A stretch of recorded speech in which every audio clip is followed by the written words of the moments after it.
नमस्कार दोस्तों, शाम के 7 बज चुके हैं और यूपी तक पर वक्त है मुद्दे की बात का। देश की सबसे बड़ी अदालत यानी सुप्रीम कोर्ट से अवमानना केस में अपनी सजा पर रोक लगने के बाद राहुल गांधी वापस पार्लियामेंट लौट आए हैं। यानी वो एक सांसद के तौर पर उनकी लोकसभा सदस्यता जो कि खारिज हो गई थी, रद्द हो गई थी, वो वापस हो गई है। कल अविश्वास प्रस्ताव में राहुल गांधी भी लोकसभा के पटल पर बोलेंगे। कांग्रेस पार्टी में सुप्रीम कोर्ट के इस आदेश के बाद राहुल गांधी की सजा पर रोक के बाद जश्न का माहौल है। पूरे देश में कांग्रेस पार्टी के कार्यकर्ता और कांग्रेस के नेता इसे पार्टी की और लोकतंत्र की जीत बता रहे हैं। लेकिन एक और जगह है जहां पर लोगों का मिजाज जानना समझना बहुत अहम हो जाता है, इस नजरिए से कि ये सजा पर रोक हटने के बाद राहुल गांधी, जिनके कि चुनाव लड़ने पर भी 2024 का चुनाव लड़ने पर भी शको शुबा बना हुआ था, अंदेशा बना हुआ था, अब वो साफ हो गया है। यानी राहुल गांधी अब 2024 का चुनाव लड़ सकेंगे। तो क्या राहुल गांधी उत्तर प्रदेश में अपनी पारंपरिक सीट अमेठी वापस जाएंगे? अमेठी, राहुल गांधी के चुनाव लड़ने की जब बात होती है तो कम से कम उत्तर भारत के लोगों में सबसे पहला नाम जो उभरता है वो अमेठी का ही उभरता है। यह बात अलग है कि 2019 में तकरीबन 50,000 वोट से राहुल गांधी बीजेपी की नेता स्मृति ईरानी से हार गए थे। 2014 में माफ कीजिएगा, पहली बार स्मृति ईरानी ने राहुल गांधी को टक्कर दी थी अमेठी में। वो चुनाव तकरीबन 1 लाख वोट से स्मृति ईरानी हारी, लेकिन वो उसके बाद राज्यसभा की सांसद बनी, केंद्र में मंत्री बनी, लेकिन उन्होंने अमेठी नहीं छोड़ा। वो लगातार वहां जमीन पे काम करती रही और इसका नतीजा यह हुआ कि उन्होंने गांधी परिवार की पारंपरिक सीट अमेठी में राहुल गांधी को तकरीबन 50,000 वोट से शिकस्त दे दी। और राहुल गांधी ने 2 जगह से चुनाव लड़ा था, एक कर्नाटक के वायनाड से, और अब वो वहीं से सांसद हैं। लेकिन अमेठी का क्या होगा? अमेठी क्या गांधी परिवार पिछली हार के बाद छोड़ देगा अपनी इस सीट को, जिस पर वो बरसों से लड़ते आ रहे हैं, कई पीढ़ियों से लड़ते आ रहे हैं, या फिर राहुल गांधी दोबारा उतरेंगे, या स्मृति ईरानी के सामने कोई नई चुनौती पेश करेगी कांग्रेस पार्टी?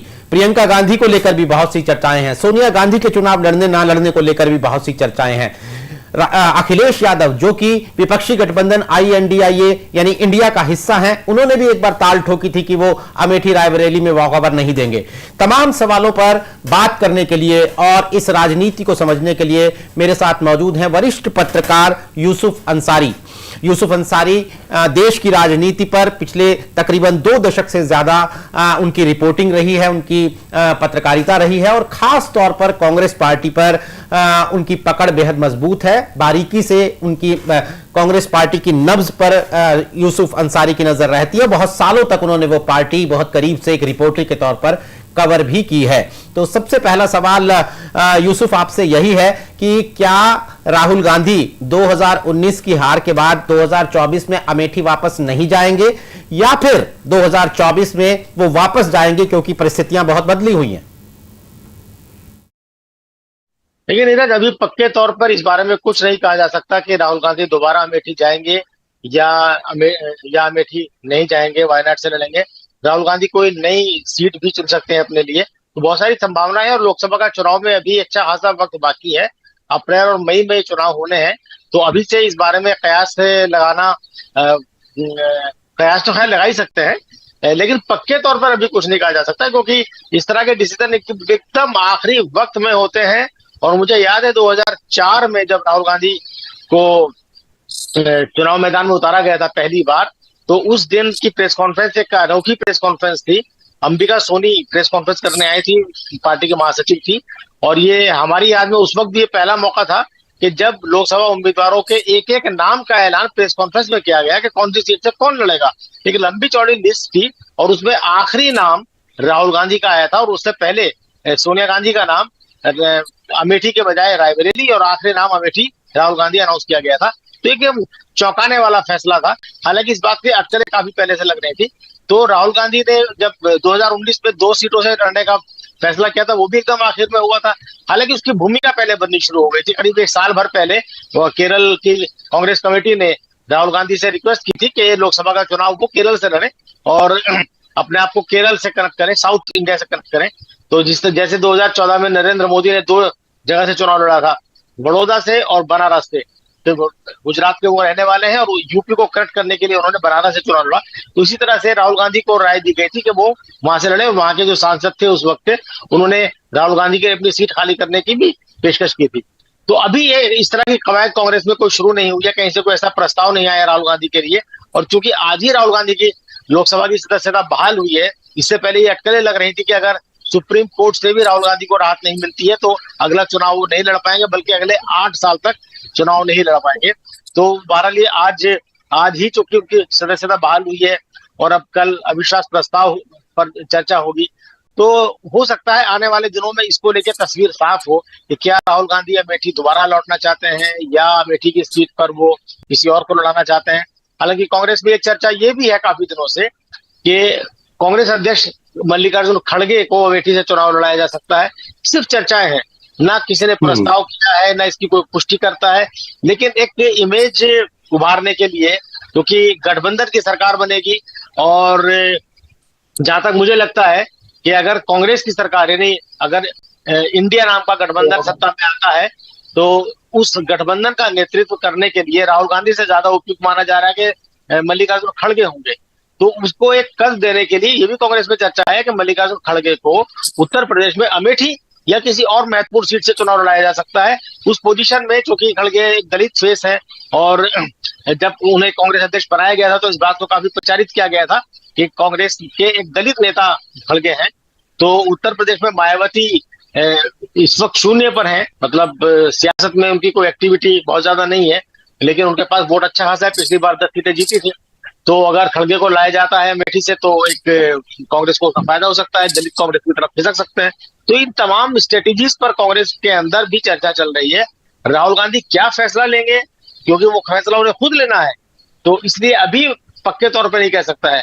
और कांग्रेस मेरे ख्याल में इन छोटी बातों में यकीन नहीं करती कि साहब स्मृति ईरानी ने हराया था तो वहां से जाके उनसे हार का बदला लिया जाए।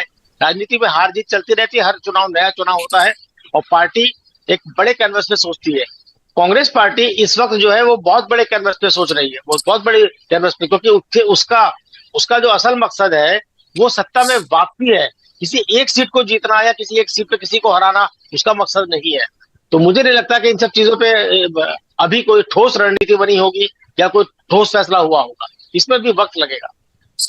काफी दिलचस्प एक स्पिन दिया है कि मल्लिकार्जुन खड़गे के नाम पर भी विचार चल रहा है। वाकई अभी वक्त है और काफी चीजें सोच विचार कर हो रही होंगी, और खास तौर पर भारत जोड़ो यात्रा के बाद जिस तरीके से सरप्राइजेस, थोड़ा अचंभित करने की एक टेंडेंसी हमें देखने को मिली है कांग्रेस पार्टी और विपक्ष में। पहले ये कहा जाता था कि बहुत ही प्रेडिक्टेबल राजनीति हो रही है विपक्ष की तरफ से, और बीजेपी जो है वो लगातार सस्पेंस, लगातार अचंभित करती है नए नए फैसलों से। तो पिछले कुछ महीनों से हम वो टेंडेंसी भी देख रहे हैं, चाहे वो विपक्षी गठबंधन का नाम इंडिया, जो कि एकदम किसी ने भी नहीं सोचा था और सीधा प्रेस कॉन्फ्रेंस में सामने आया, या फिर राहुल गांधी ने बहुत दिनों तक सुप्रीम कोर्ट में गुजरात हाई कोर्ट के फैसले के खिलाफ अर्जी नहीं लगाई, तो लोग सोचते रहे कि आखिर क्यों नहीं कर रहे हैं वो ऐसा, शायद वो इसके लिए एक माकूल वक्त का इंतजार कर रहे थे, पार्लियामेंट सेशन का इंतजार कर रहे थे।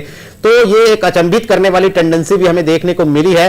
तो जाहिर तौर पर अमेठी को लेकर भी या उत्तर प्रदेश को लेकर भी हमें यह देखने को मिल सकता है। हमारे साथ कुमार अभिषेक भी जुड़े हैं। कुमार अभिषेक UPTAC.in के एडिटर हैं, और वो हमारे साथ बनारस से लखनऊ लौटते समय रास्ते में कहीं से जुड़े हैं, हम उनसे भी जानना चाहते हैं। तो कुमार, जैसा कि लगातार बात हम लोग ये कर रहे हैं और आपकी तरफ से भी ये खबरें आ रही हैं कि राहुल गांधी की लोकसभा सदस्यता बहाल होने के बाद अब चूंकि उनका चुनाव लड़ने पर हरी झंडी मिल गई है फिलहाल, तो ये बात लगातार हो रही है उत्तर प्रदेश में कि क्या मौजूदा हालात में अमेठी से चुनाव दोबारा लड़ेंगे राहुल गांधी, या फिर पिछली बार की हार के बाद अब वो अमेठी छोड़ ही देंगे?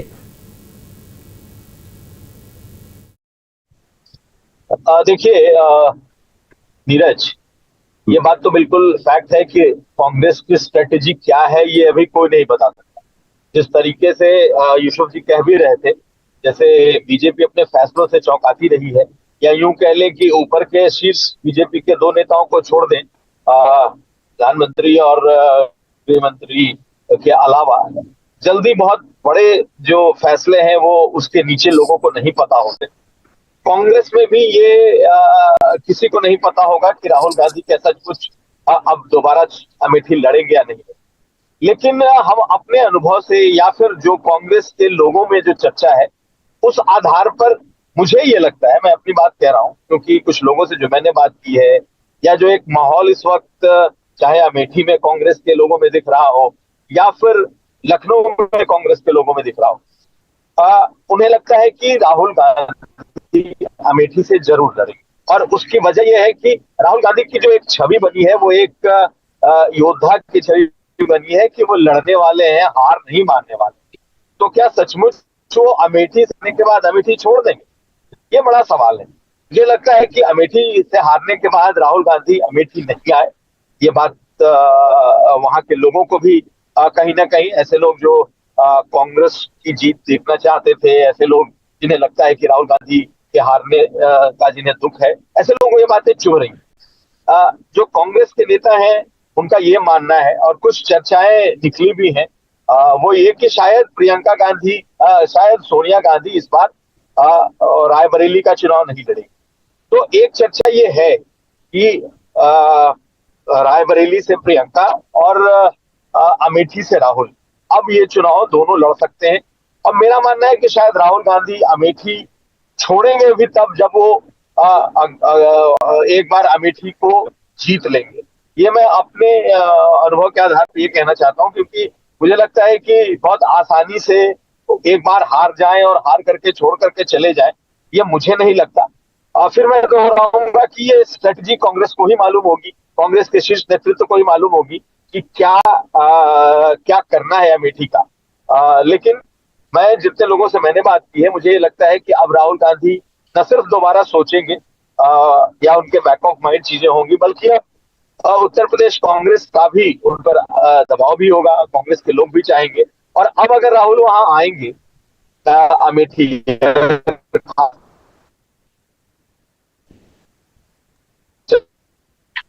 कुमार अभिषेक जी का लगता है फ्रेम, हम आपके पास आते हैं सवाल लेकर, तब तक हम यूसुफ जी के पास जाएंगे। उससे पहले चूंकि हम YouTube पर अपने इस कार्यक्रम के साथ लाइव हैं, हमने YouTube पर एक पोल पूछा है अपने दर्शकों के लिए, जो पोल वही है जो विश्व नीरज जी ने कार्यक्रम के शुरुआत में ही बता दिया था कि राहुल गांधी की संसद सदस्यता बहाल हुई है, तो क्या राहुल गांधी अब 2024 का चुनाव अमेठी से लड़ेंगे।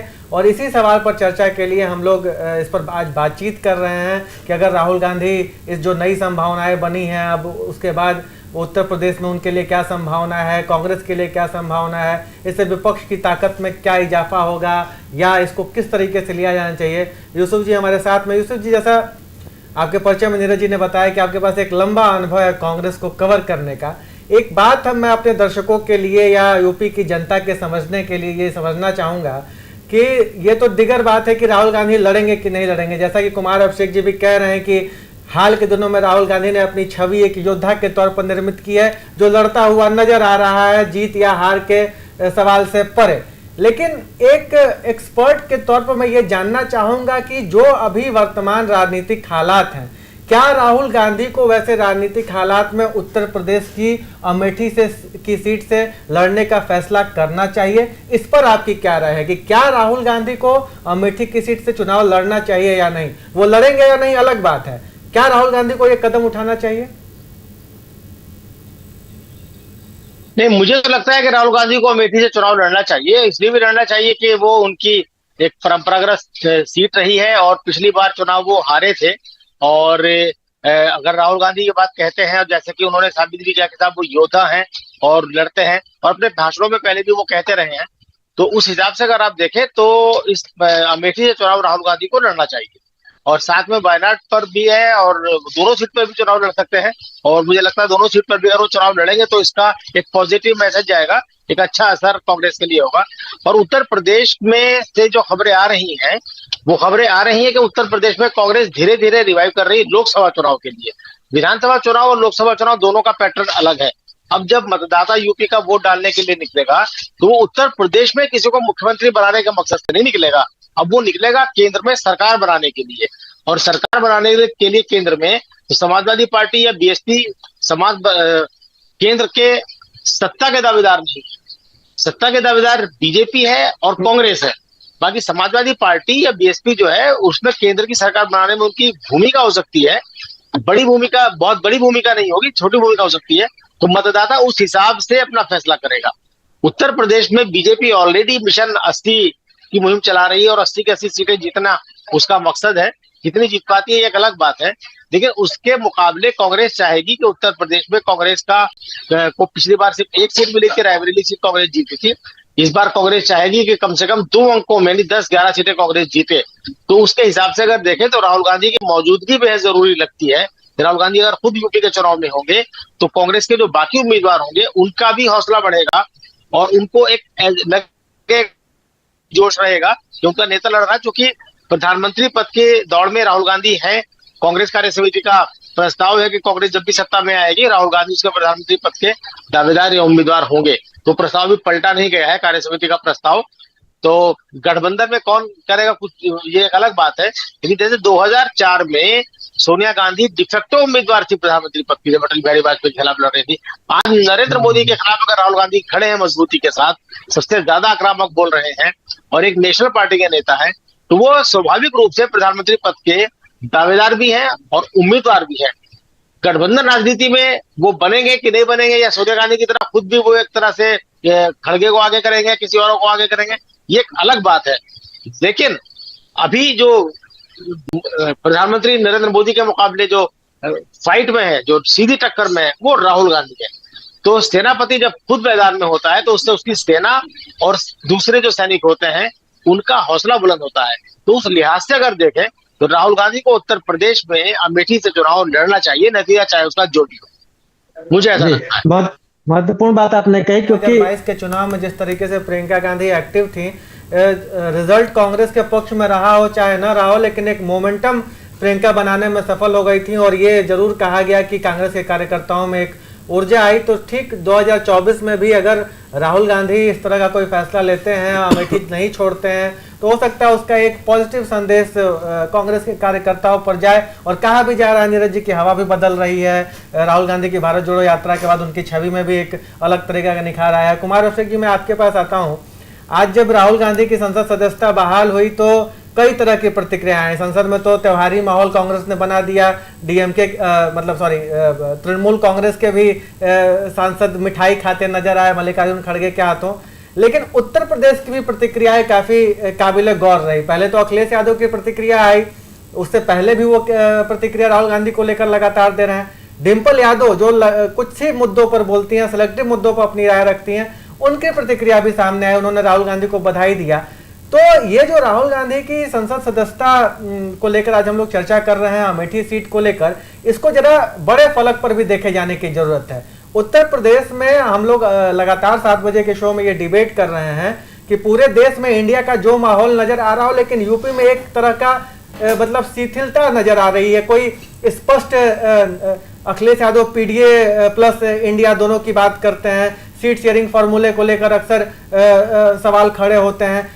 ऐसी स्थिति में राहुल गांधी को लेकर जब ये फैसला आता है तो क्या आपको लगता है कि जिस तरह की प्रतिक्रियाएं अखिलेश यादव और डिंपल यादव की आई हैं, ये चीज इंडिया को और मजबूत करने में एक वजह बन सकती है, खास करके उत्तर प्रदेश के संदर्भ में?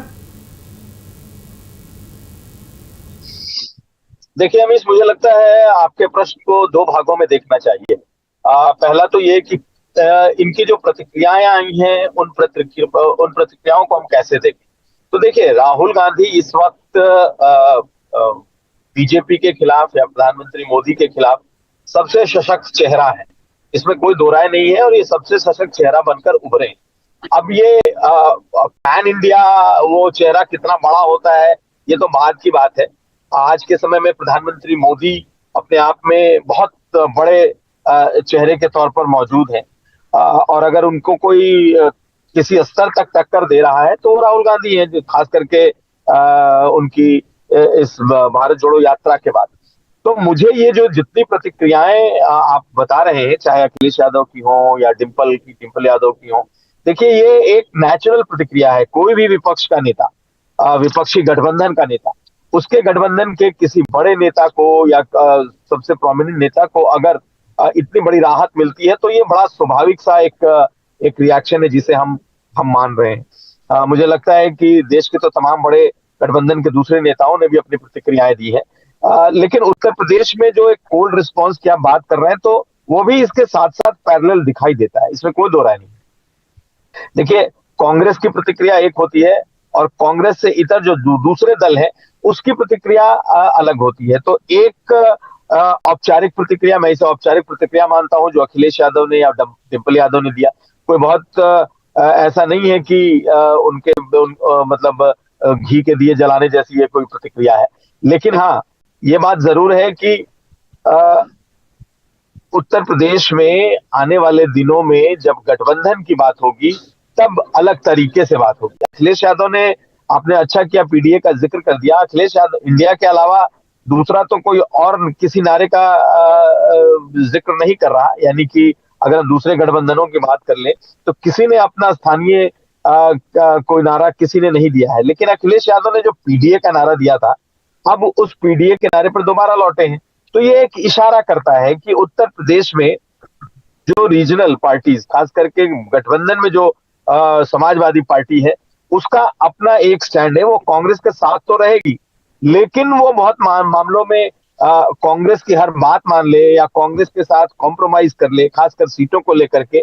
मुझे लगता है कि ये एक इनकी तरफ से एक इशारा गया है कि भाई ऐसा है कि गठबंधन तक तो ठीक है, लेकिन जब सीट शेयरिंग की बात आएगी तो उसमें बहुत सारी बातें ऐसी होंगी जो हम तय करेंगे। हम तय करेंगे का मतलब ये हुआ कि लगातार अखिलेश यादव ये कहते रहे हैं कि उत्तर प्रदेश में जो लड़ाई है वो उनके नेतृत्व में, यानी कि समाजवादी पार्टियों से लीड करेगी और उनके नेतृत्व में लड़ेंगे। कांग्रेस पार्टी अगर मजबूत होगी, राहुल गांधी अगर मजबूत होंगे, राहुल गांधी की यात्रा अगर उत्तर प्रदेश से निकलती है और कांग्रेसियों में एक जोश आता है, कोई कांग्रेस रिवाइव करती है, मुसलमानों के वोटों का रुझान होता है और अगर एक मोमेंटम बनता है, तो इसके पीछे समाजवादी पार्टी का अपना जो काडर है या अपना जो उनका वोट बेस है वो तो होगा ही, लेकिन राहुल गांधी का जो चेहरा या इतने दिनों की जो उनकी लड़ाई है, खास करके भारत जोड़ो यात्रा के बाद से उनकी जो छवि बनी है, इसका भी एक रोल दिखाई देगा। तो एक टसल जिसे हम कह सकते हैं, जब गठबंधन एक्चुअल तौर पर जमीनी स्तर पर जब गठबंधन करने की बात आएगी कि भाई कौन कितनी सीटें लड़ेगा, कांग्रेस कितनी सीटें मांगेगी, मुझे लगता है उसके पहले की ये तैयारी है। एक रिएक्शन देना एक बात है, रिएक्शन निश्चित तौर पर अखिलेश यादव और डिंपल यादव ने दिया है और वो रिएक्शन जायज है, वो रिएक्शन एक नॉर्मल सा रिएक्शन हम इसे समझते हैं। लेकिन मेरा मानना है कि असल लड़ाई दोनों के बीच में सीट शेयरिंग को लेगी। बहुत आसानी से सीट शेयरिंग होगा मुझे नहीं लगता, लेकिन सीट शेयरिंग होगा ये भी मुझे लगता है, क्योंकि सिर्फ सीट शेयरिंग की बात अकेले अखिलेश यादव तक नहीं सीमित है।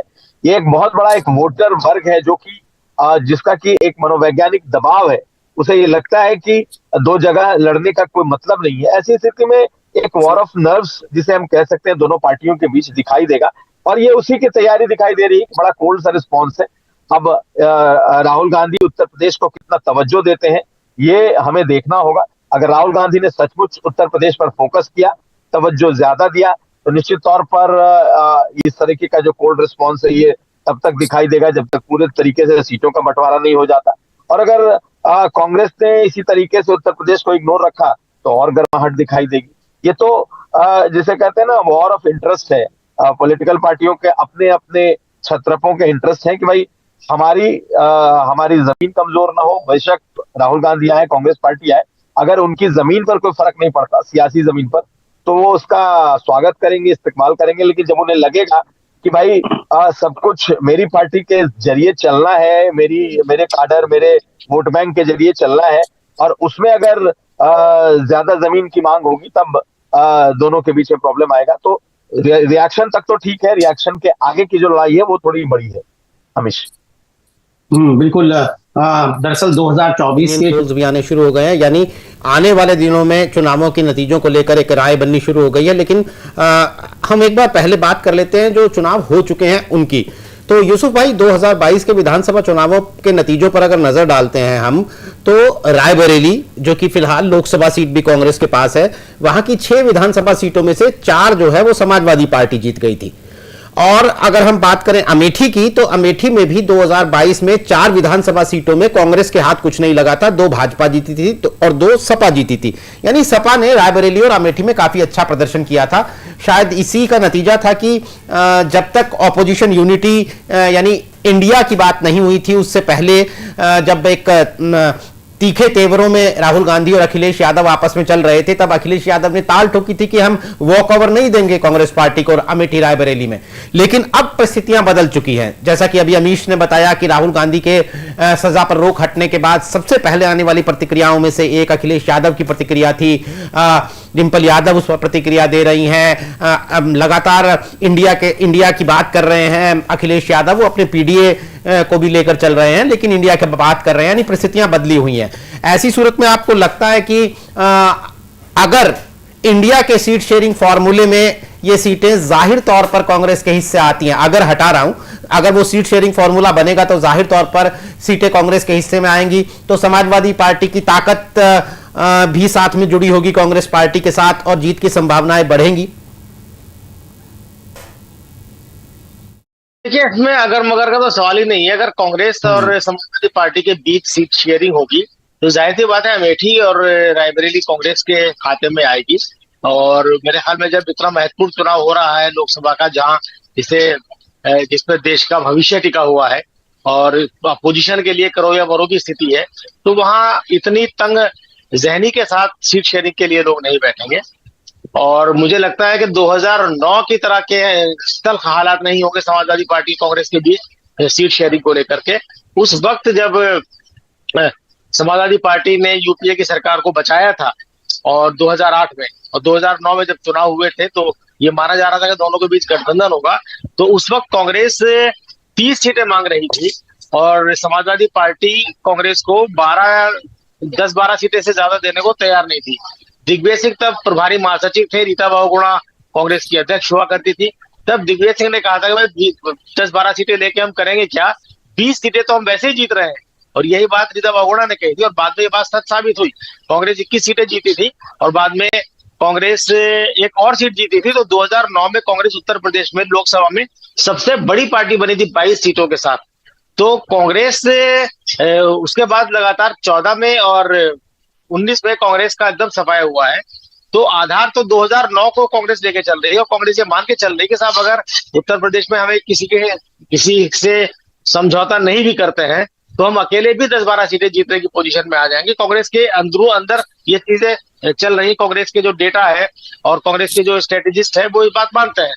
तो सीट शेयरिंग अमेठी रायबरेली पे समाजवादी पार्टी कांग्रेस के बीच कोई बहुत ज्यादा विवाद नहीं होगा। बाकी दूसरी सीटों को लेकर के विवाद होगा, उसके लिए क्या फॉर्मूला बनाया जाएगा। क्योंकि पिछले चुनाव में कांग्रेस मेरे ख्याल में बहुत ही कम सीटों पर दूसरे नंबर पे रही होगी। तो वो बनेगा भाई कैसे फॉर्मूला, कैसे हम सीट शेयरिंग करें। फिर एक महत्वपूर्ण बात यह भी है कि पिछले चुनाव में समाजवादी पार्टी, बीएसपी और आरएलडी का गठबंधन था।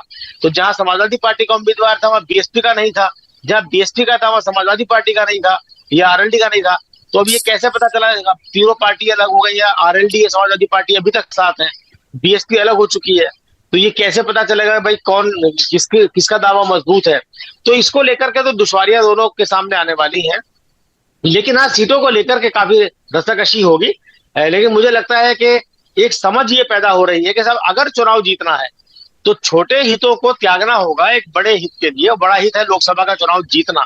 तो वहां एक सीट शेयरिंग के लिए जैसे एक सीट की खींचतानी होगी है, उससे मेरे ख्याल में दोनों पार्टी कम से कम बचेंगी और कुछ ऐसा सम्मानजनक फॉर्मूला निकलेगा कि जिससे विन विन सिचुएशन पैदा हो। यह भी हो सकता है कि कुछ सीटों पर फ्रेंडली फाइट हो जाए, यानी कुछ ऐसी सीटें हो सकती हैं कि जहां समाजवादी पार्टी मजबूती से चुनाव लड़े और कांग्रेस अपना ऐसा उम्मीदवार खड़ा करे जिससे समाजवादी पार्टी को फायदा हो और बीजेपी का नुकसान हो। इसी तरह कांग्रेस कुछ सीटों पर चुनाव लड़ेगी और समाजवादी पार्टी वहां ऐसा उम्मीदवार दे सकती है जो बीजेपी के वोट काट के कांग्रेस को फायदा कराए। तो अभी बहुत सारी संभावनाएं हैं, लेकिन कुल मिलाकर के ये तो कहा जा सकता है कि साहब जिस तरह का एक एंटी कांग्रेस रुख रहा है मुलायम सिंह यादव का, और जिस तरह 2017 में उन्होंने समाजवादी पार्टी और कांग्रेस के गठबंधन पर भी एतराज जताया था और बाद में अखिलेश यादव ने सार्वजनिक मंच पर कहा था कि साहब कांग्रेस के साथ गठबंधन करना उनकी बहुत बड़ी भूल थी और इसीलिए 2019 में कांग्रेस के साथ गठबंधन नहीं किया था। लेकिन अगर 2024 में मजबूरी दोनों को साथ ला रही है तो कोई ना कोई बात तो होगी। और दूसरी बात ये नीरज भाई, राजनीति में जिसको बड़ा बनना होता है उसको त्याग करना होता है। तो अगर कांग्रेस केंद्र में सरकार बनाना चाहती है तो उसे अपने छोटे हितों को यूपी में त्यागना होगा। और अगर अखिलेश यादव को भी अपनी फ्यूचर की राजनीति मजबूत करनी है तो उसको भी, क्योंकि अखिलेश यादव का जो स्टेक है वो विधानसभा चुनाव में है, लोकसभा चुनाव में उनका स्टेक अभी नहीं है। आगे 10 साल बाद चल के वो प्रधानमंत्री पद के उम्मीदवार हो जाए। मुलायम सिंह जब तक थे तब तक मुलायम सिंह यादव गठबंधन सरकार में प्राइम मिनिस्टरियल कैंडिडेट थे, एक बड़ा चेहरा थे।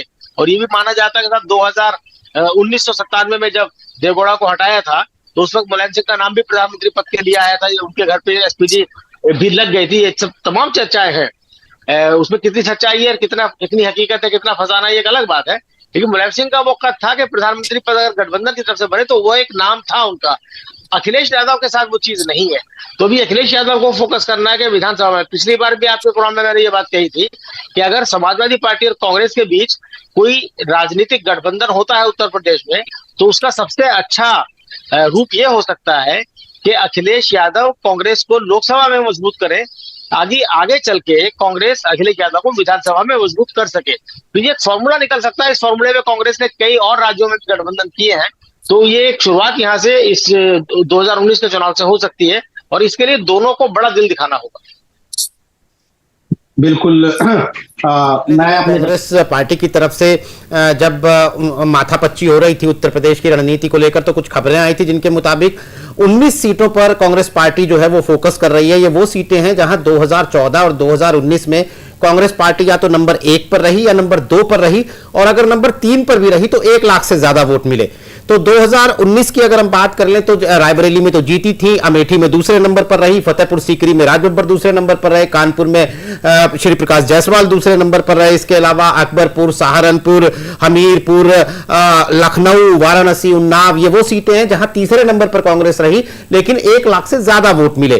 तो कांग्रेस पार्टी अपनी सीट शेयरिंग की बात करते समय खास तौर पर इन 19 सीटों पर फोकस करना चाहती है। लेकिन एक बार फिर अमेठी पर आते हैं तो कुमार अभिषेक, जैसा कि बता रहे थे आप भी कि अब गठबंधन का जो एक फायदा मिलेगा, पिछले दिनों एक निजी चैनल का एक सर्वे आया था जिसमें हालांकि उन्होंने उत्तर प्रदेश में एनडीए को, बीजेपी और सहयोगी दलों को 73 सीटें 80 में से दी, लेकिन उन्होंने कहा कि 2 सीटों पर कांग्रेस जीतेगी। उन 2 सीटों में से एक अमेठी है, लेकिन अमेठी में भी कांग्रेस तब जीतेगी जब राहुल गांधी ही वहां से लड़ेंगे। यानी फिलहाल की परिस्थिति में उस सर्वे के मुताबिक स्मृति ईरानी हार सकती हैं अमेठी से। तो यह भी एक वजह है कि कांग्रेस पार्टी सकारात्मक ढंग से सोचे राहुल गांधी को वहां से लड़ाने के लिए। देखिए, कांग्रेस पार्टी मुझे लगता है कि जरूर सोच सकती है। जैसा कि मैंने पहले भी बताया कि मुझे लगता है कि राहुल गांधी अगर सीट छोड़ेंगे भी तो वहां से हार के छोड़ना नहीं चाहेंगे, क्योंकि फिर उत्तर प्रदेश में बहुत तरह की सियासत होगी कि राहुल गांधी भाग गए, राहुल गांधी छोड़ गए। मुझे लगता नहीं कि राहुल गांधी अमेठी छोड़ेंगे। ये मेरा अपना पर्सनल ओपिनियन है। जो कांग्रेस के नेता हैं वो भी ये मानते हैं कि अमेठी राहुल गांधी नहीं छोड़ेंगे। राहुल गांधी के पास वायनाड सीट भी है। ऐसी स्थिति में वहां से एक बार दोबारा वो जरूर लड़ेंगे ऐसा लगता है। और अब तो खास करके जब एक तरीके का उत्साह, एक संचार समाजवादी पार्टी के भीतर दिखाई दे रहा है तो मैं भी वही मानता हूं कि अमेठी की जो ऐसी सीट होगी, देखिए गांधी परिवार की सीट है। गांधी परिवार इस सीट से एक इमोशनल कनेक्ट की बात करता रहा है। वहां के ये जरूर है कि उनके सामने जब स्मृति ईरानी जैसा कैंडिडेट है तो हल्के में तो कतई नहीं लिया जा सकता। जीती हुई कैंडिडेट है स्मृति ईरानी। मुझे लगता है कि सबसे ज्यादा अपने क्षेत्र में आती हैं। ऐसी सांसद है जो कोई मौका नहीं चूकती हैं अपने क्षेत्र में आने का। लेकिन एक काम करने का कनेक्ट होता है, एक इमोशनल कनेक्ट प्लस विरासत का कनेक्ट होता है।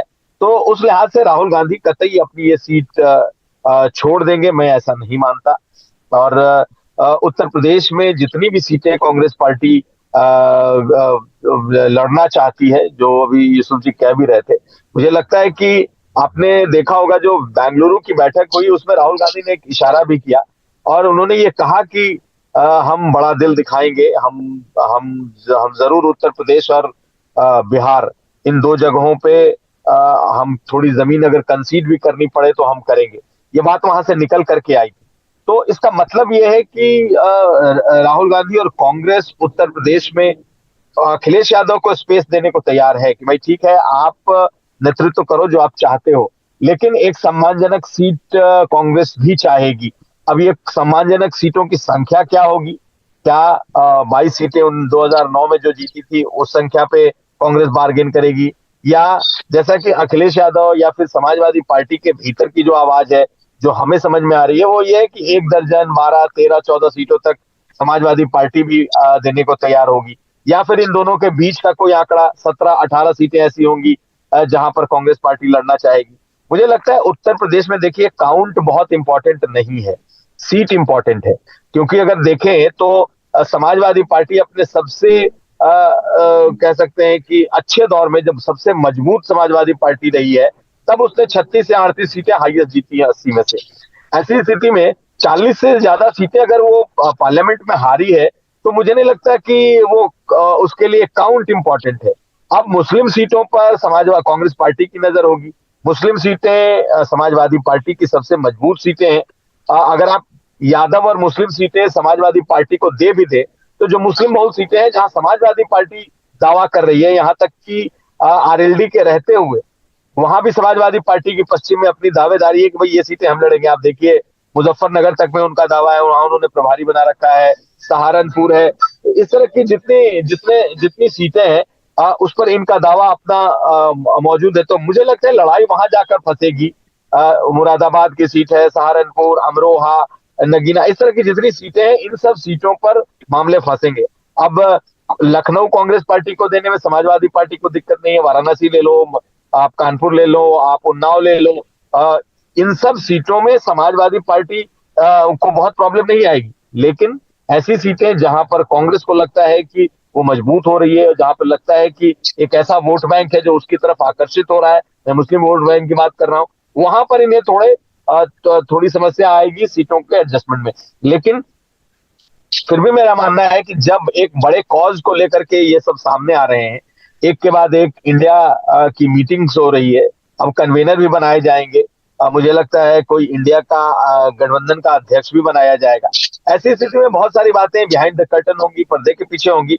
लेकिन जितनी हम उम्मीद कर रहे हैं कि सीटों को लेकर बहुत ज्यादा हाय तौबा मचेगी, मुझे लगता है कि ये हाय तौबा पर्दे के पीछे ही रहेगी और सीटें तय हो जाएंगी। क्योंकि 1 to 1 लड़ने का जो एक जो कोशिश है, जो एक मादा है, वो दिखाई दे रहा है और ये दल चाहेंगे कि आपस में बैठकर नेगोशिएट कर ले।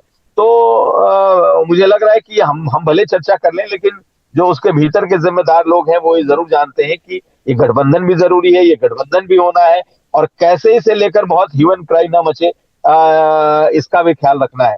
तो मेरा मानना है कि गठबंधन भी होगा, कांग्रेस को थोड़ी सीटें हो सकता है कम मिले, लेकिन गठबंधन भी होगा, कांग्रेस के मन मुताबिक कुछ सीटें भी मिलेंगी और मेरा मानना है कि राहुल गांधी चुनाव भी लड़ेंगे। जी, तो महत्वपूर्ण बात है कि गठबंधन बना। ये अभी मुंबई में बैठक होने वाली है इंडिया की, विपक्षी दलों ने जो एक इंडिया अपना अलायंस बनाया है उसमें शायद तमाम चीज़ों पर बातचीत आगे बढ़े, क्योंकि उत्तर प्रदेश वाकई एक ऐसा प्रदेश है जहां सीट शेयरिंग का फार्मूला सबसे दुरूह कुछ एक प्रदेशों में नजर आ रहा है, तो उसमें से एक उत्तर प्रदेश भी है। मैं अगला सवाल लूँ अपने मेहमान से, उससे पहले मैं कुछ दर्शकों के कमेंट पढ़ देता हूँ। रोहित शर्मा जी हैं, वो लिख रहे हैं कि जमानत जब्त हो जाएगी जैसे हुई, ये राहुल गांधी के चुनाव लड़ने की संभावनाओं के ऊपर उनकी टिप्पणी है। संजय सिंह राव लिख रहे हैं कि 2019 में भाजपा स्मृति ईरानी की ईवीएम वाली जीत हुई थी, राहुल गांधी जी अमेठी में बड़े मार्जिन से चुनाव जीते थे। ये उस कॉन्स्पिरेसी थ्योरी की ओर इशारा कर रहे हैं जो कभी कभी विपक्ष कहता रहता है। अमर गौतम की टिप्पणी है कि राहुल गांधी का परिवार, वो वरुण गांधी को राहुल गांधी के परिवार से जोड़ते हुए लिख रहे हैं कि वो भाजपा में सत्ता की मलाई खा रहा है। अखिलेश यादव को भी उसी तरीके से लिख रहा है और कह रहे हैं कि और जो मीडिया है, तमाम लोग हैं, वो बीएसपी को बीजेपी की बी टीम बताते हैं। उनके कहने का मतलब है कि ये कांग्रेस और सपा बीजेपी की बी टीम है, हालांकि ये उनकी अपनी राय है। एक हमारे दर्शक हैं वीरू दास, इनसे ही इनका सवाल है और यही सवाल मैं यूसुफ जी से लूंगा भी। वीरू दास लिख रहे हैं कि बीजेपी राहुल गांधी को हीरो बना रही है ताकि बीजेपी की लड़ाई राहुल गांधी से हो और बीजेपी को आसानी से जीत मिल जाए, जैसे 2022 में अखिलेश यादव जी बीजेपी के सामने थे और हारती हुई बीजेपी जीत गई। ये एक एक दूसरी तरफ इशारा हो रहा है। और हम लोग अगर देखें यूसुफ साहब भाजपा के नेताओं की टिप्पणी, तो जो वो राहुल गांधी की सदस्यता बहाल हुई है उसको वो लोग इस तरीके से प्रचारित कर रहे हैं कि राहुल गांधी का प्रचार करना हमारे फायदे में जाएगा। और जो बात हमारे दर्शक कह रहे हैं कि अखिलेश यादव लगातार बीजेपी के सामने खुद को अपोनेंट साबित करते रहे, लेकिन पहले 17 हारे, फिर 19 हारे, फिर 22 हार गए, यानी अखिलेश यादव भी हरा नहीं सकते। उनका इशारा मायावती की तरफ है कि मायावती जब तक इस अलायंस में नहीं आएंगी तब तक ये बीजेपी को हराने वाला अलायंस नहीं साबित होगा। तो इस एंगल पर आपकी क्या राय है जो ये प्रचारित किया जाता है कि राहुल गांधी का आना उत्तर प्रदेश में कम से कम विपक्ष की संभावनाओं को बढ़ाएगा नहीं बल्कि घटाएगा, इस पर आपकी क्या टिप्पणी है? और मायावती को लेकर भी एक टिप्पणी चाहूंगा कि इस अलायंस में जो ये कहा जा रहा है कि मायावती एक मिसिंग फैक्टर है, तो क्या वाकई में मायावती मिसिंग फैक्टर है या ये अलायंस के लिए बेहतर है कि मायावती थर्ड फ्रंट के तौर पर चुनाव लड़े? देखिए, मायावती ने तो खुद को राजनीतिक रूप से पूरी तरह निष्क्रिय कर लिया है। और 2019 में मायावती, अखिलेश यादव, यदि तब तो मुलायम सिंह यादव हयात थे, और दोनों की कशीदगी जो 1995 में जो दोनों के बीच एक दुर्भाग्यपूर्ण घटना हुई थी, उसके बाद से दोनों के बीच रिश्ते तल्ख हो गए थे। उसके बावजूद 2018 में दोनों नजदीक आए, 2019 का चुनाव मिलकर लड़ा, उसके बाद भी बीजेपी को कहाँ हरा पाए, उस तरह से कहाँ हरा पाए जिसकी उम्मीद की जा रही थी। और इस गठबंधन का फायदा समाजवादी पार्टी को कम हुआ बल्कि बीएसपी को ही ज्यादा हुआ। समाजवादी पार्टी 2014 में भी 5 सीटें जीती थी और 2019 में भी वो 5 सीटें जीती, जबकि बीएसपी जो 2014 में एक भी सीट नहीं जीती थी, वो 2019 में गठबंधन के सहारे 10 सीटें जीत गई। लेकिन 2022 के चुनाव में, विधानसभा चुनाव में, मायावती तो कहीं नजर ही नहीं आ रही थी। और उन्हें नजर बीच में, चुनाव के बीच में उनकी प्रासंगिकता बनाने के लिए दूसरे या तीसरे चरण के चुनाव के बाद गृह मंत्री अमित शाह को बयान देना पड़ा कि भाई मायावती जी भी बहुत अच्छा कर रही है। उसका ध्यान खींचने के लिए उनसे माना गया कि साहब मुस्लिम वोटों के बंटवारे की एक कोशिश उनकी थी। तो अब अगर मायावती की तरफ किसी का ध्यान जा रहा है तो उन्हें यह सोचना चाहिए कि मायावती किसी भी पॉलिटिकली कहीं एक्टिव नहीं दिख रही है। उन्होंने खुद को एकदम हाशिए पर धकेल दिया है, खुद को धकेल दिया है, किसी और ने नहीं धकेला है। तो जो गठबंधन बनने जा रहा है 2000 चुनाव का, राजनीतिक रूप से तो ये देखने में लगता है कि साहब अगर बीएसपी, समाजवादी पार्टी, कांग्रेस और आरएलडी, ये 4 पार्टी मिल जाएंगी तो मेरे ख्याल में 1 to 1 फाइट होगी बीजेपी, और उसमें बीजेपी को ज्यादा नुकसान हो सकता है और विपक्ष ज्यादा सीटें जीत सकता है, ये देखने में लगता है। लेकिन इसकी गारंटी तो कुछ भी नहीं है। गारंटी, जब पिछली बार 3 पार्टियां मिलके उतना ज्यादा असर नहीं डाल पाई थी, तो अब कैसे हो सकता है? दूसरी बात क्या है कि बीजेपी की तरफ से प्रचार किया जा रहा है कि साहब राहुल गांधी को रखा जाए फोकस में तो बीजेपी को फायदा होगा। देखिए, राहुल गांधी की छवि को बिगाड़ने के लिए बीजेपी ने बड़ा काम किया है। एक तरफ तो बीजेपी के नेता कहते हैं कि साहब राहुल गांधी के बारे में जो वो बोलते हैं, जो नाम लेते हैं मजाक में, वो नाम मैं तो यहाँ नहीं ले सकता हूँ। एक गरिमा है हमारे कार्यक्रम की, आपके इस कार्यक्रम की, और मेरी अपनी भी एक गरिमा है, तो उस तरह के नाम से तो हम नहीं बुला सकते किसी को, अपोजिशन के नेता को या सत्ता पक्ष के नेता को भी। लेकिन वो छवि अब टूट गई है, जो छवि गढ़ी गई थी राहुल गांधी के बारे में, उस छवि को पिछले 5 साल में बखूबी राहुल गांधी ने तोड़ा है। एक विजन पेश किया है उन्होंने। आप याद कीजिए, कोरोना काल में जितनी बातें राहुल गांधी ने कही, अपने एक फोरसाइटनेस के साथ, दूरदर्शिता के हिसाब से, उन्होंने कोरोना के बारे में बताया साहब कितनी भयंकर इससे त्रासदी होने वाली है, उसकी तरफ सरकार का ध्यान नहीं है। वो बाद में वो सब बात सच साबित हुई। उन्होंने सीबीएसई की परीक्षा को लेकर कहा कि भाई किस तरह टाला जाना चाहिए, तो हर बात वही साबित हुई है। तो वो चीज अब राहुल गांधी में नहीं है कि साहब राहुल गांधी को आप बदनाम करके बीजेपी को फायदा हो जाएगा। अब तो बीजेपी की कोशिश, एक तरफ तो कहा जाता है कि साहब राहुल गांधी का कोई फर्क नहीं पड़ता है, दूसरी तरफ राहुल गांधी जैसे ही कोई बयान देते हैं बीजेपी की पूरी फौज उतर आती है उनकी मुखाबत करने के लिए। आज राहुल गांधी की सदस्यता बहाली जो है वो एक कानूनी प्रक्रिया थी, एक प्रक्रिया के तहत हुई है। तो लेकिन ये बात बताने के लिए बीजेपी के कई मंत्री मैदान में उतरे, क्योंकि बीजेपी पर यह आरोप लग रहा था कि भाई राहुल गांधी को संसद से दूर रखने के लिए पूरे षड्यंत्र के तहत उन्हें 2 साल की सजा दिलाई गई और बाद में उन्हें दूर रखा गया। और अब उनकी सदस्यता उनकी सजा पर सुप्रीम कोर्ट की तरफ से रोक लगाए जाने के बावजूद सदस्यता बहाल नहीं हो रही है। आज सुबह ये भी संकेत मिले थे कांग्रेस की तरफ से कि अगर आज बहाल नहीं होती है तो राहुल गांधी सुप्रीम कोर्ट का दरवाजा खटखटा सकते हैं। तो ये अच्छा हुआ कि सुबह सवेरे 11 बजे से पहले, संसद का सत्र शुरू होने से पहले, संसद की कार्यवाही शुरू होने से पहले उनकी सदस्यता बहाल कर दी गई, तो उससे बचे। तो मुझे ऐसा नहीं लगता कि साहब अगर राहुल गांधी नरेंद्र मोदी के मुकाबले इस वक्त विपक्ष का कौन बड़ा नेता है जो राहुल गांधी की तरह टक्कर ले रहा है, तो डिफेक्टो ही वो एक विपक्षी नेता के रूप में उभर रहे हैं। जो विपक्षी दलों का गठबंधन बना है उसमें राहुल गांधी सबसे अगुवा दिख रहे हैं। तो ये बीजेपी नहीं कर रही है, ये ऑटोमेटिकली हो रहा है। जैसे 2014 में नरेंद्र मोदी जब बीजेपी की तरफ से प्रधानमंत्री पद के उम्मीदवार बने तो वहां एनडीए गठबंधन महत्वहीन हो गया था और व्यक्तित्व के रूप में नरेंद्र मोदी एक सबसे इंपॉर्टेंट फैक्टर बन गए थे। उसी तरह आज की तारीख में विपक्ष में राहुल गांधी एक इंपॉर्टेंट फैक्टर बन गए हैं।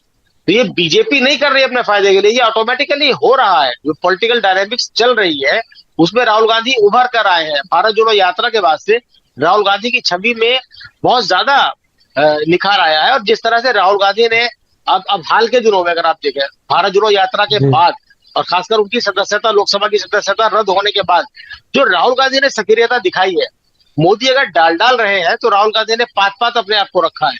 वो रात को पता चल रहा है कि साहब किसी ट्रक ड्राइवर के साथ दिल्ली से चंडीगढ़ तक का सफर कर रहे हैं, उनकी समस्याओं को समझ रहे हैं। अगले दिन किसी मैकेनिक के पास वो बैठे हैं, अभी वो सब्जी मंडी पहुंच गए थे। तो ये जो राहुल गांधी ने दिखाया कि आम आदमी के साथ उनका कनेक्ट कैसा है, किस तरह वो समस्याओं को समझ रहे हैं, जमीन पे जाके समझ रहे हैं, इससे उनकी छवि एकदम बदल गई है। तो अब वो राहुल गांधी पहले की तरह नहीं रहेगा साहब, उनको आप मजाक उड़ा करके हवा में डाल देंगे। अगर ऐसा होता तो राहुल गांधी की सदस्यता बहाली के बाद जो माहौल संसद के अंदर दिखा है, तमाम विपक्षी दल उनके साथ खड़े नजर आ रहे हैं, वो ऐसा नजारा नजर नहीं आता है। तो ये एक परसेप्शन बन गया पिछले 9 साल में कि साहब बीजेपी जो करती है वो बिल्कुल सही साबित होता है, अपने फायदे के लिए करती है, सारी प्लानिंग बीजेपी करती है। ऐसा नहीं है, चीजें बीजेपी के फेवर में अब तक जा रही थी, लेकिन अब उनका जाना रुका है। बीजेपी के जो नैरेटिव सेट करने के तरीके हैं, ये जब पिछले साल यूक्रेन युद्ध हुआ तो ये नरेशन बनाया गया कि साहब प्रधानमंत्री नरेंद्र मोदी ने कुछ देर के लिए युद्ध रुकवा दिया दोनों देशों के राष्ट्राध्यक्षों से बात करके, ताकि हमारे विद्यार्थी वहां आ जाए। अरे भाई, प्रधानमंत्री यूक्रेन का युद्ध रुकवा सकते हैं, लेकिन मणिपुर में जो संघर्ष चल रहा है वो तो नहीं रुकवा पाए, और वहां वो गए भी नहीं है। तो ये सब चीजें जनता देख रही है, तो परसेप्शन बदल रहा है। तो सारी चीजें बीजेपी के फेवर में चली जाएंगी ऐसा नहीं है। ये तो मुझे लगता है कि मुंगेरी लाल के सपने हैं। अब राजनीति बदल रही है, उसका डायनामिक्स बदल रहा है, उसके एलिमेंट्स बदल रहे हैं, तौर तरीके बदल रहे हैं। अब जो सरकार बनी थी 2014 में, जब पहली बार नरेंद्र मोदी बने थे, तो बहुत सारे नए वादे लेकर के वो आए थे, बहुत सारी गारंटियां उन्होंने दी थी, बहुत सारे सपने उन्होंने दिखाए थे। 2019 में दोबारा जनता ने इसलिए मौका मांगा कि भाई 5 साल में क्या कर सकते हैं, उसकी लिमिटेशन है। लेकिन अब 2 टर्म के बाद उन्हें हिसाब देना होगा कि जो उन्होंने वादे पूरे किए थे वो वादे कहां तक पूरे किए थे। अब वो तरह तरह की गारंटी दे रहे हैं, जैसे कांग्रेस ने गारंटी देनी शुरू की हिमाचल प्रदेश में कि भाई 5 गारंटी हमारी है, हमारी सरकार बनेगी तो हम करेंगे। कर्नाटक में भी कांग्रेस ने कहा कि हम 5 गारंटी दे रहे हैं और हम करेंगे। इसके जवाब में प्रधानमंत्री ने गारंटी देनी शुरू की, साहब हर भ्रष्टाचारी को हम जेल भेजेंगे। लेकिन भ्रष्टाचारी जेल तो नहीं जा रहे हैं। अगर बीजेपी अपने आप को जेल मानती है तो भ्रष्टाचारी वहां जरूर आ रहे हैं। जिनके खिलाफ बीजेपी ने कभी कैंपेन चलाए, पार्लियामेंट के अंदर तक कहा कि भाई इनके ऊपर 100 करोड़ के घोटाले, वो सब बीजेपी के अंदर आ गए। तो क्या बीजेपी ही वो जेल है जहां प्रधानमंत्री नरेंद्र मोदी भ्रष्टाचारी को रखेंगे? तो ये सवाल अब आम जनता पूछ रही है। तो सारी चीजें बीजेपी के फेवर में एकदम से चली जाएंगी ऐसा तो नहीं है, हालात बदल रहे हैं। इसीलिए सारी कवायद ये हो रही है कि राहुल गांधी को किस तरह से संसदीय प्रक्रिया से दूर रखा गया, टाल मटोल की गई, तमाम चीजें देख रही है। तो चुनाव में नतीजे क्या होंगे ये एक अलग बात है, लेकिन अभी जो नरेशन बीजेपी गढ़ रही थी उस नरेशन को गढ़ने में अब विपक्ष भी उसके साथ बराबर की टक्कर उसे दे रहा है। तो 2024 का मुकाबला जो होगा लोकसभा का चुनाव का, वो एक अलग तरह का मुकाबला होगा। वो 2019 के तरह मोदी जी के लिए केक वॉक तो बिल्कुल नहीं होगा, और ना ही अपोजिशन के लिए केक वॉक होगा। ये एक बहुत कड़ा मुकाबला होने जा रहा है जिसका पहले से प्रेडिक्ट नहीं किया जा सकता। अभी हाल ही में मैं देख रहा था, कोई सर्वे आया है जिस सर्वे में ये बताया गया कि साहब बीजेपी की सीटें कम होगी लेकिन सत्ता में वो आ जाएगी। तो अगर बीजेपी की सीटें कम होने की अंदाजा लोगों ने देना शुरू कर दिया है तो वो सीटें ज्यादा भी कम हो सकती हैं। ये जरूरी नहीं कि साहब 10-15 ही सीटें कम हो, वो 50-60-100 सीटें भी कम हो सकती हैं। तो ये तो है कि पहले जैसा जलवा अब कायम नहीं है, वो जलवा टूट रहा है। वो तिलिस्म जो गढ़ा गया था वो तिलिस्म अब टूट रहा है। चलिए, ये महत्वपूर्ण बात आपने कही कि तिलिस्म टूट रहा है। हालांकि इन सब चीजों का असली जो परीक्षण होगा, वो चुनावी नतीजे बताएंगे। लेकिन एक यूसुफ साहब, आपने एक महत्वपूर्ण बात की, मैं कुमार अभिषेक जी से इसी पर सवाल भी लूंगा कि डिफैक्टो रूप से राहुल गांधी एक उभर कर सामने आ रहे हैं। आपने 2004 से उसकी तुलना की कि वाजपेयी के सामने सोनिया गांधी थी, आज मोदी जी के सामने राहुल गांधी हैं। कुमार अभिषेक जी, मेरा सवाल भी यही है कि आज से पहले जब राहुल गांधी की संसद सदस्यता बहाल नहीं हुई थी, सुप्रीम कोर्ट की टिप्पणी और फैसला इस पर नहीं आया था, उससे पहले उत्तर प्रदेश में जब हम इंडिया की संभावनाओं पर बात करते थे तो एक बड़ा मिसिंग फैक्टर रहता था, राहुल गांधी नहीं लड़ेंगे चुनाव तो कांग्रेस को कौन यहाँ लीड करेगा। राहुल गांधी अगर 24 ही नहीं लड़ेंगे तो कांग्रेस की तरफ से पीएम उम्मीदवार कौन होगा। अब अगर राहुल गांधी 24 का चुनाव लड़ने के लिए एलिजिबल हो गए हैं तो ये सारे सवाल तो गौण हुए ही हैं। उत्तर प्रदेश में भी एक तो ये सियासी संदेश जरूर जा रहा होगा कि अगर राहुल गांधी उत्तर प्रदेश से लड़ते हैं तो बीजेपी के सामने वो एक ऐसा चेहरा होंगे जो केंद्र में बीजेपी को हरा सकेंगे। क्या आपको लगता है कि जो हम लोग लगातार इस बात पर चर्चा कर रहे हैं कि अखिलेश यादव को एक माइनॉरिटी वोट मिला, उत्तर प्रदेश में सपोर्ट मिला 2022 के विधानसभा चुनाव में, लेकिन कई हमारे गेस्ट रहे पिछले डिबेट्स में जिन्होंने ये इशारा किया और काफी मजबूती से अपनी बात रखी कि 24 के चुनाव में अखिलेश को ये समर्थन नहीं मिलेगा। कांग्रेस को भी उनको मिलता नजर नहीं आ रहा था क्योंकि कांग्रेस की लीडरशिप ही खुद डैमेज थी।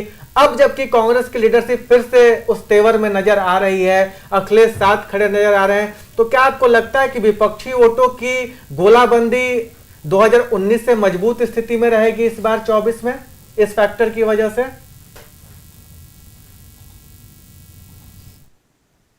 देखिए, मुझे लगता है कि विपक्ष की गोलबंदी मात्र से उत्तर प्रदेश में कोई बहुत बड़ा परिवर्तन हो जाएगा, मुझे ऐसा नहीं दिखाई देता है। न ही राहुल गांधी के बहुत ज्यादा एक्टिव हो जाने से या चुनाव लड़ जाने से कांग्रेस एकदम से जीतने की स्थिति में हो जाएगी, ये भी मुझे नहीं लगता। देखिए, कांग्रेस बिल्कुल कह सकते हैं कि ओब्लिवियन में जा चुकी पार्टी है। 2% 3% वोट अगर विधानसभा चुनाव में उसके पास बचे हैं तो आप अंदाजा लगा सकते हैं, वो भी तब जब प्रियंका गांधी ने खुद पूरे कैंपेन को अपने हाथ में लिया था। तो कांग्रेस की स्थिति उत्तर प्रदेश में अच्छी नहीं है। लेकिन एक बात होती है कि आप किस चुनाव में जा रहे हैं। हम ये मान करके चल रहे हैं कि पार्लियामेंट का जो चुनाव है निश्चित तौर पर कांग्रेस के लिए देश भर में और उत्तर प्रदेश में भी इस लिहाज से बेहतर होगा कि लोग वहां पर एक ऑप्शन देखेंगे, भाई मोदी के खिलाफ कौन, बीजेपी के खिलाफ कौन। ऐसी स्थिति में मोदी के खिलाफ राहुल, बीजेपी के खिलाफ कांग्रेस, कांग्रेस लेड गठबंधन, ये दिखाई देगा। दूसरी बात, हम इस बात पर चर्चा करते हैं कि भाई मुसलमानों ने या मुस्लिम मतदाताओं ने जो पूरा अपना समर्थन अखिलेश यादव को दिया था, उसके पीछे की बड़ी वजह ये थी कि उन्हें लग रहा था कि वो योगी सरकार को बदल देंगे। उन्हें लग रहा था कि इस बार वो इस सरकार को हटा देंगे और हटाने में अगर कोई एक सक्षम है तो वो अखिलेश यादव सक्षम है। इसलिए जो भी सीएसडीएस के आंकड़े में 86, 87, 88% इतने वोट तो कहते हैं कि विभाजन के पहले अगर मुस्लिम लोग लीग के नाम पर भी जब वोटिंग हुई थी तब भी इतना प्रतिशत वोट नहीं मिला था। पता नहीं ये सच है नहीं, मैं बस इसका जिक्र कर रहा हूँ। लेकिन ये चीजें क्या 2024 के चुनाव में भी होगा? देखिए, मुसलमानों का बहुत बड़ा तबका ये चाहता जरूर है कि उनका वोट जाया ना जाए, व्यर्थ ना हो। वो ये चाहता जरूर है कि राहुल गांधी जिस तरीके से नफरत की को तोड़ करके और मोहब्बत की बात कर रहे हैं, जिस तरीके से जो माहौल बना है उससे उबरा जाए, उससे निकला जाए। यही वो मुस्लिम मतदाता है जिसने समाजवादी पार्टी को पिछले 3 दशकों में जिसे कहते हैं अंध समर्थन उत्तर प्रदेश में उन्होंने दिया है। और एक तरीके का ऐसा वोट बैंक है जो जिसकी 2-2 पीढ़ियां कह सकते हैं समाजवादी पार्टी को वोट करते करते एक पीढ़ी ने वोट करना शुरू किया, दूसरी पीढ़ी वोट करते करते जवान हुई है।